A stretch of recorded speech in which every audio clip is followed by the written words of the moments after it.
Hello viewers, अस्सलाम वालेकुम। This is me Sohail Ahmed Khan and you people are watching Biobeats. जैसा कि आपको मालूम है कि हमने chapter 4 cell and tissue start की है। 5 लेक्चर हमारे हो गए हैं। आज हम अपने छठे लेक्चर की तरफ जा रहे हैं। कल का जो लेक्चर था हमने क्या पढ़ा था, उसमें गल्जी ऑपरेटस की थी कि गल्जी ऑपरेटस होती क्या है। आज जो हमारा टॉपिक है वो क्या है, माइटोकॉन्ड्रिया के माइटोकॉन्ड्रिया क्या चीज़ है। तो आइए चलते हैं अपने टॉपिक माइटोकॉन्ड्रिया की तरफ।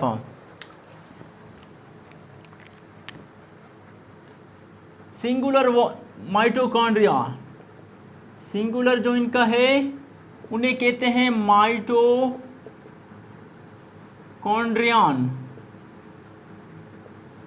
अच्छा, उसके बाद माइटोकॉन्ड्रिया इज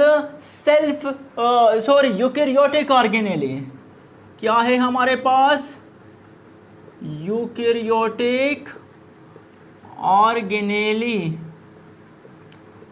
अच्छा, उसके बाद ये माइटोकॉन्ड्रिया जो हमारे पास है वो क्या है?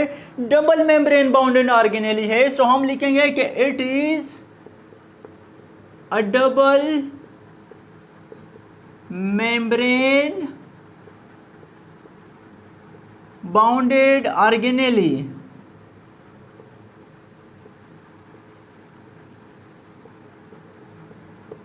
सही है। उसके बाद number of mitochondria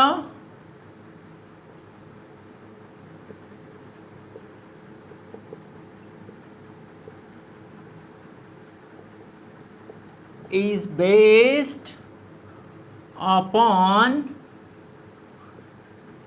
the activity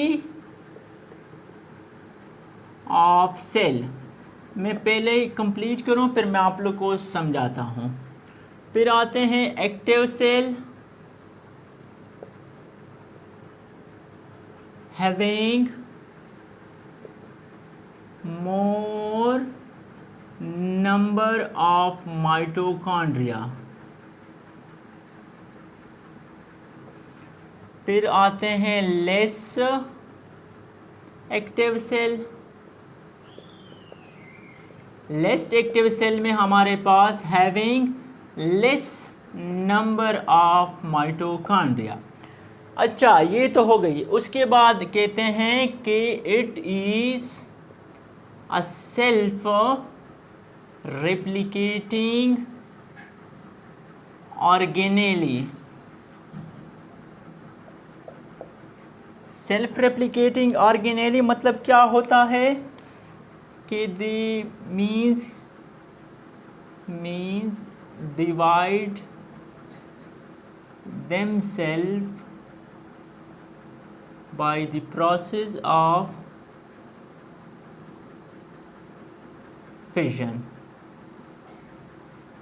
अच्छा, और क्या होता है माइटोकॉन्ड्रिया में? Shape of mitochondria is just like cylindrical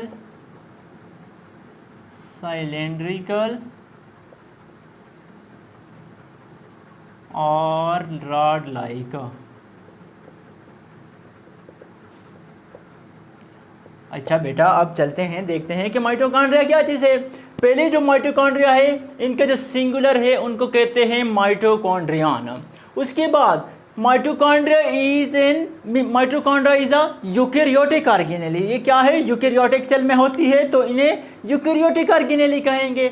उसके बाद कहते हैं कि mitochondria is a double membrane bounded organelle. Mitochondria वो ऑर्गेनेली हैं जिनके दो मेम्ब्रेन होते हैं, एक इनर मेम्ब्रेन होता है और दूसरा आउटर मेम्ब्रेन होता है।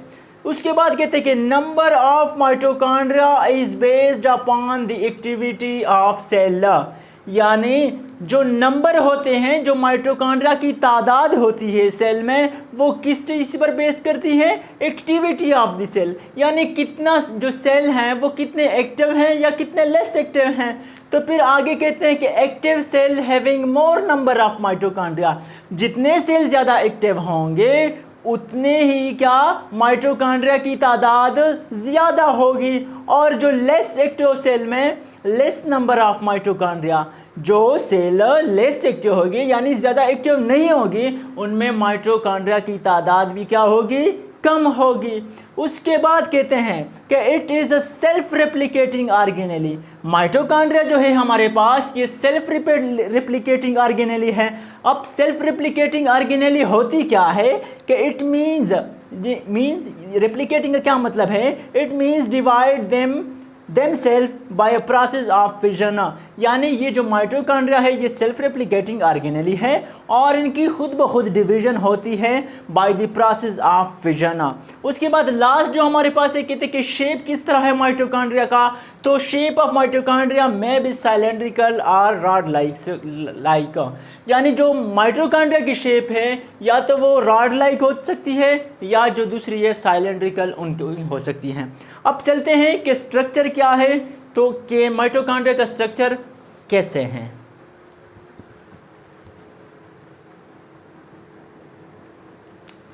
अच्छा बेटा, तो आते हैं माइटोकॉन्ड्रिया की स्ट्रक्चर की तरफ के माइटोकॉन्ड्रिया की स्ट्रक्चर क्या कैसे होती है।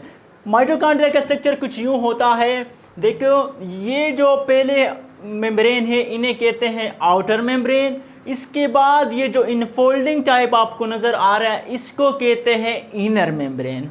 पहले बाहर वाला आउटर मेम्ब्रेन, फिर जो अंदर वाला है ये जो इनफोल्ड वगैरह आपको नज़र आ रहे हैं इनको कहते हैं इनर मेम्ब्रेन। और जो स्पेस होता है, जो जगह होती है इनर और आउटर मेम्ब्रेन के बीच, जैसे ये जगह मैंने मेंशन की है, इन्हें कहते हैं इनर मेम्ब्रेन स्पेस।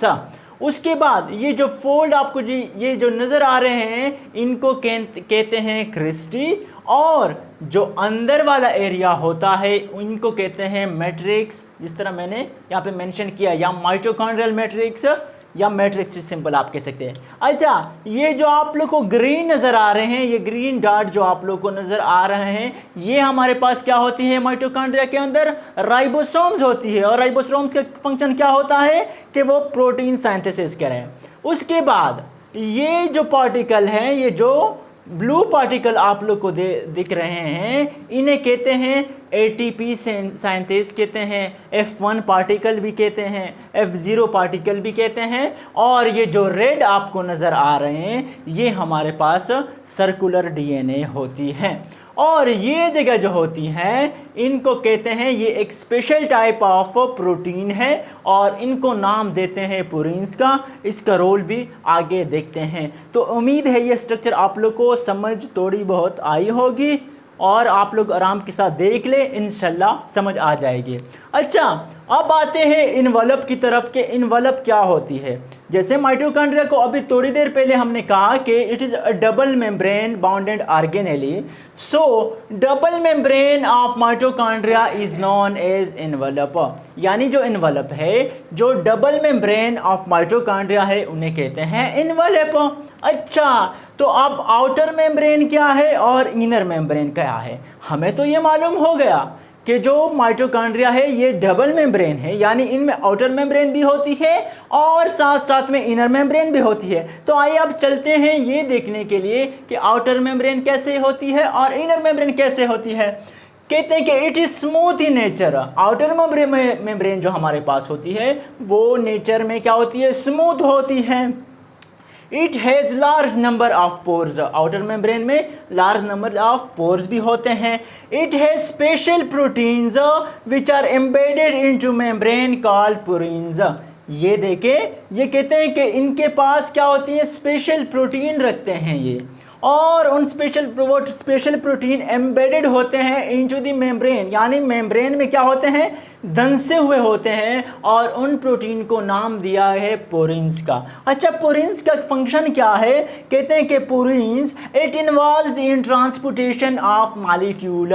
पुरीन्स जो होते हैं ये ट्रांसपोर्ट करते हैं किस चीज़ को, मॉलिक्यूल को, यानी जो different molecule outside the cell होते हैं या इनसाइड द सेल होते हैं, उनको क्या करते हैं, उनकी ट्रांसपोर्टेशन करते हैं, तरसील करते हैं, क्या करते हैं, मुंतकिल करते हैं किस चीज़ को, मॉलिक्यूल को। तो ये हमारे पास हो गई आउटर मेम्ब्रेन। अब चलते हैं इनर मेम्ब्रेन की तरफ। इनर मेम्ब्रेन में कहते हैं कि it is present in infolded form, ये एक इनफोल्डेड फॉर्म में मौजूद होती है। Each fold is known as cristae, और उस हर क्या जो फोल्ड होती है इनको क्या कहते हैं, उनको नाम देते हैं क्रिस्टी का।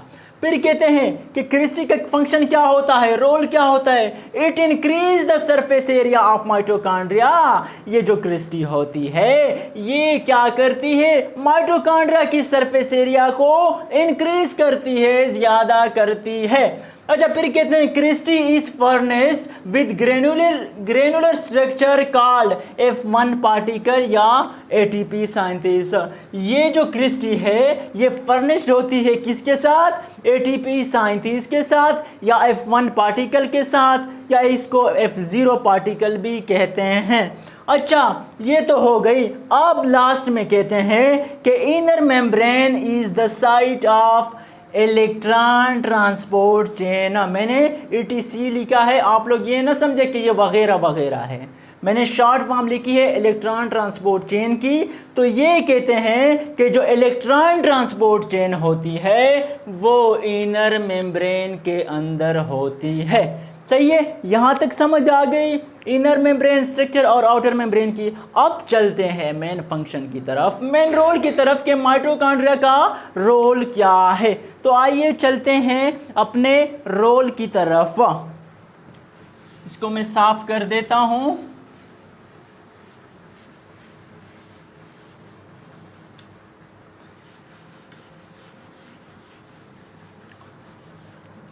अच्छा,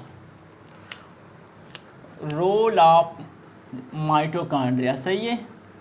माइटोकॉन्ड्रिया का रोल क्या है हमारे पास, पहला तो ये है कि it is power house of the cell. इस ऑर्गेनेली को power house of the cell कहते हैं, power house of the cell. उसके बाद क्या होता है, उसके बाद ये कहते हैं कि इट मैन्युफैक्चर्ड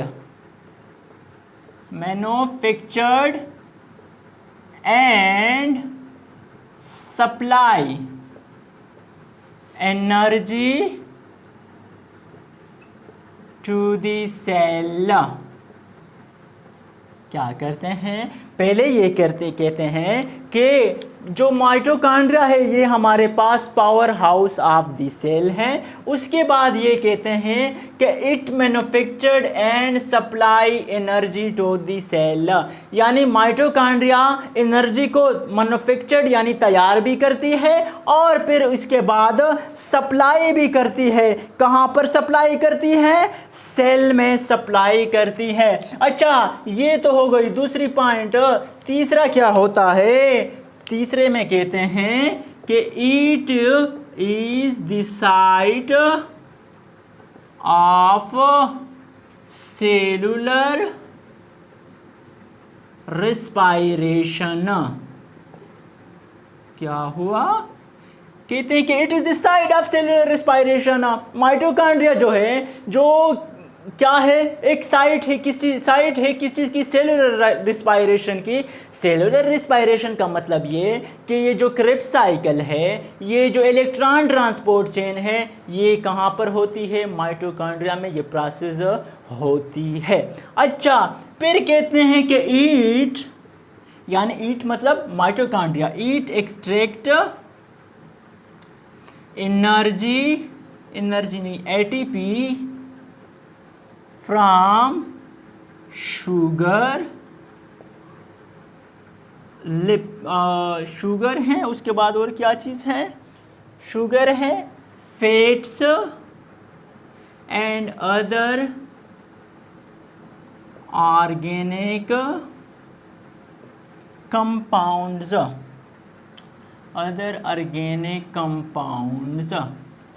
सही है।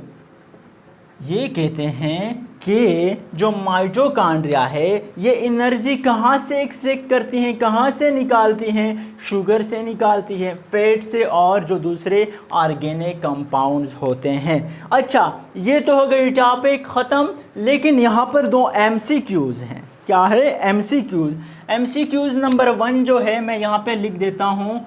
एग्जामिनर आपसे पूछ सकते हैं कि ये जो क्रेब्स साइकिल है, सेल के अंदर जो क्रेब्स साइकिल होती है वो कहाँ पर परफॉर्म होती है, यानी कहाँ पे होती है, क्या चीज़, क्रिब साइकिल कहाँ पर होती है? तो आप लोगों ने जवाब में क्या लिखना है? मैट्रिक्स के अंदर होती है। सही है। और दूसरा एमसीक्यूज आपसे ये पूछ सकता है कि ये जो इलेक्ट्रॉन ट्रांसपोर्ट चेन है ये कहाँ पर होती है? ये इनर मेम्ब्रेन में होती है। Here are the two MCQs in which examiner can ask you people that where Krebs cycle take place in the cell. So your answer should be that sir, the Krebs cycle take place in the cell or take place in the mitochondrial matrix. While if अगर ये पूछे कौन electron transport chain के बारे में, तो आपने कहना है कि sir the electron transport chain take place in the inner membrane of the cell. तो ये था हमारा आज का लेक्चर। वीडियो आप लोग को अच्छी लगी हो तो लाइक कर दे, चैनल को सब्सक्राइब कर दे और बेल आइकन को प्रेस करें ताकि आने वाली वीडियोस आप लोगों तक ईजिली पहुंच सके। तब तक के लिए आप लोग हंसते रहिए, मुस्कुराते रहिए और मुझे अपने दुआओं में याद करते रहिए। अल्लाह हाफिज़।